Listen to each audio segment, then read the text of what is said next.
It's the right direction. They're heading in. Starter's on his way. They're coming in and he's let them go. They're off and racing. Racing then for the Hennessy Gold Cup of 2012. Diamond Harry leads them on towards the first of the fences with Alfie Spinner. As they take the first, Magnanimity was a little bit slow in some of the leaders, and there was a peck at the rear of the field by Frisco Depot. Frisco Depot at the rear of the field was down on his nose at the first as they race on towards the second, at which First Lieutenant led. Sol wasn't too fluent, and Frisco Depot made a second consecutive mistake. At the back of the field, fencing hasn't been that fluent. That was the first of the open ditches. They race on towards the third. And over in front, Fruity O'Rooney. Alfie Spinner's rider is ejected.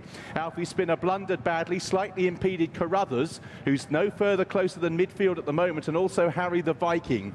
So Alfie the Spinner out of the race as they take the next fence. Fruity O'Rooney over from Diamond Harry. First Lieutenant Handy in third place with T for 3 not far away. Bobs Worth is in about 5th or 6th place early on as they race towards the last on the far side for the first time. Towards the inside races Sol just ahead, and we lose there St R. St R is a faller there at fence number 5, and that is the second time that Harry the Viking has been impeded. Ikorodu Road, Tidal Bay, and after a couple of early errors, Frisco Depot towards the back. Carruthers is just about second last at the moment, last year's winner, with Harry the Viking and Hold On Julio just in advance. So they're making the turn towards the cross fence for the first time. Fruity O'Rooney leads from First Lieutenant and Diamond Harry as they make the turn down the side. Sol travels in 4th place on the inside of Magnanimity in the blue cap, T for 3, and Bobs within the blue and red from Roberto Goldback as they rise at fence number 6.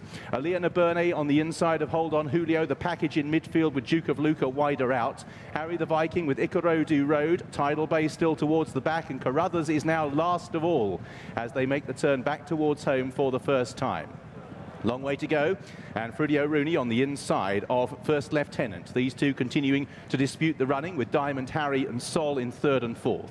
Magnanimity from Roberto Goldback, Bobs Worth tracking the pace in the blue and red colours towards the right as they rise at the first in the straight, at which Diamond Harry didn't get too high.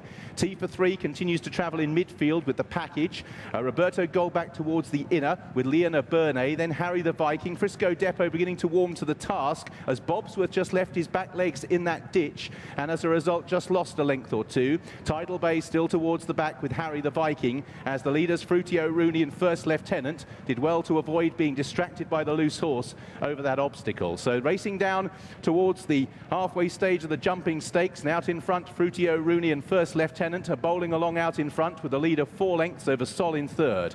Then Diamond Harry from Magnanimity ahead of Roberto Goldback, T for 3.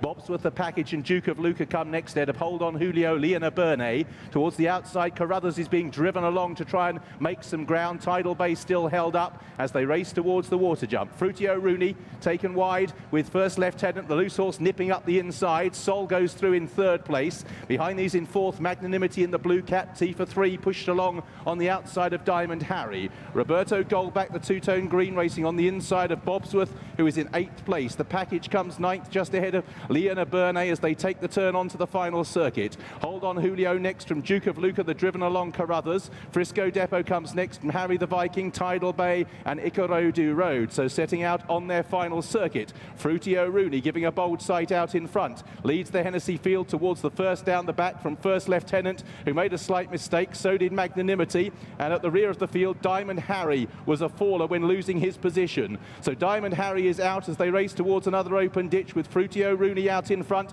and saw a really nice stride there. Once again the field over. Bobs Worth is still racing in mid-division at this stage, as out in front Fruity O'Rooney, Sol and First Lieutenant head towards the middle one down the back. So Fruity O'Rooney out in front from First Lieutenant. Sol, a bad mistake by Roberto Goldback, who unseats the rider when travelling comfortably.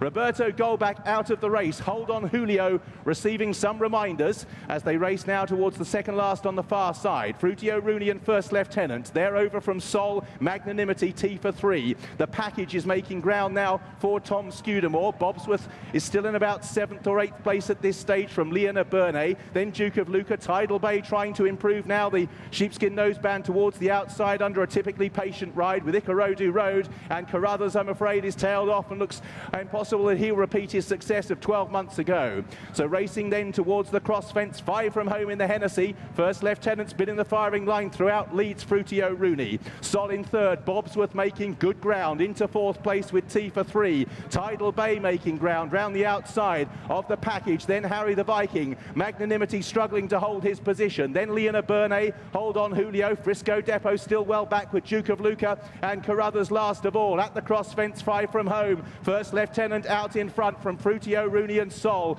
Bobs Worth now within 3 lengths of the lead, travelling well and trying to nip up the inside of Fruity O'Rooney.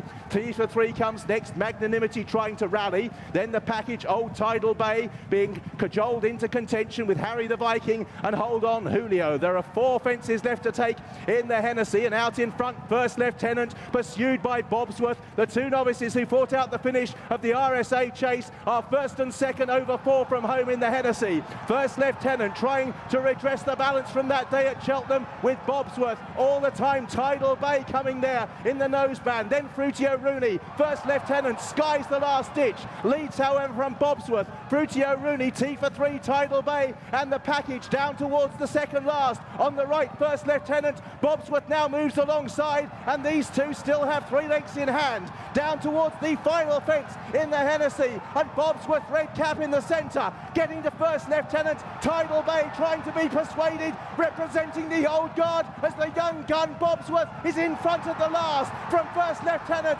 Tidal Bay now asks for his effort. Bobs Worth has 4 lengths in hand over Tidal Bay and driven out towards the line. Bobs Worth maintains his upwardly mobile profile, and last year's RSA winner will follow up and win the Hennessy. Bobs Worth beats Tidal Bay, who went down fighting for once in second place. In third was First Lieutenant, the package in fourth. Hold on Julio ran on for fifth, head of T for 3, Fruity O'Rooney, Sol, and Harry the Viking. That is a vintage Hennessy Gold Cup, and vintage Hennessy goes the way of 7 Barrows, Nicky Henderson and Barry Geraghty, with the horse that just doesn't lose. 4-1 favourite Bobs Worth is a horse that we must take very, very seriously for any race that he ever contests in his life. He's already a mighty overachiever. Now he adds a Hennessy to his 2 Cheltenham Festival successes, and who'd bet against it being 3 in the Cheltenham Gold Cup come March? What a performance.